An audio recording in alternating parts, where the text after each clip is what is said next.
Abakristo bagenze obubonye ku lutiko y'omutukuvu Yosefu eggulo mu kutuuza Ssaabasumba Rafael Rukolachi omukolo gw'okumutuuza nkulembedde omubaka Papa mu Uganda Luigi Bia nga weetabiddwako omumyuka wa pulezidenti Retired Major Jessica Alupo nga yajiikidde Pulezidenti Yoweri Museveni, Ssaabalamuzi Alfonso Owiny Dollo ssaako ne bannabufuzi bangi.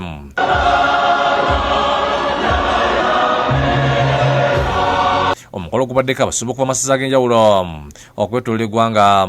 Ssaabasumba Bianco ayambaza Ssaabasumba w'okulaki kitwe kye kyamuwa Papa Francis n'okumukwasa omuggo gw'obuweereza.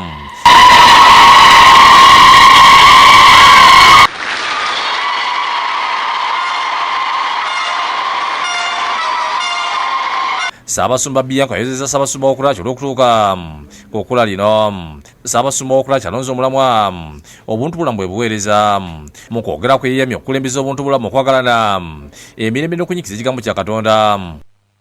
It is the way we can best worship God. We may sometimes be tempted to entertain God.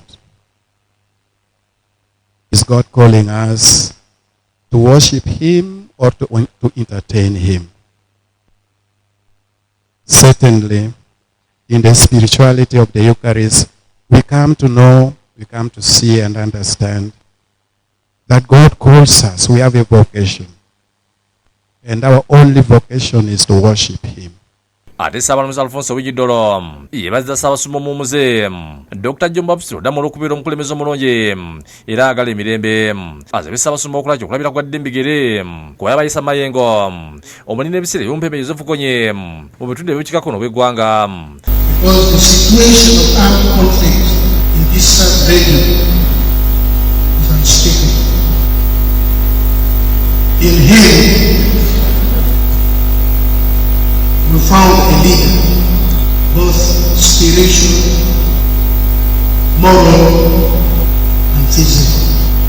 Ate Alupo mu kusomebwa kwa pulezidenti ategeeza Ssaabasumba omumuze Odama olw'obukulembeze obw'enjawulo mbadde okulemeza emirembe n'okulafuba n'okulaba nga abantu bejja mu bwavu. Okusinziira ku pulezidenti Dr. Odama yakolagana mu ne gavumenti okuzza emirembe mu kitundu. He has worked with the NRM government to bring peace in northern Uganda and wake up our people to fight poverty in their homes.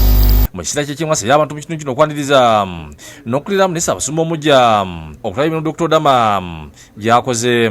Pulezidenti awaddeyo obukadde 20 n'emmotoka kapya eri Ssaabasumba okulaki okumuyamba mu kutambuza emirimu gy'engeri egenda kulabirirwa n'okusibwanga mu mafuta okuva ku matabi ga Shell okwetooloola eggwanga.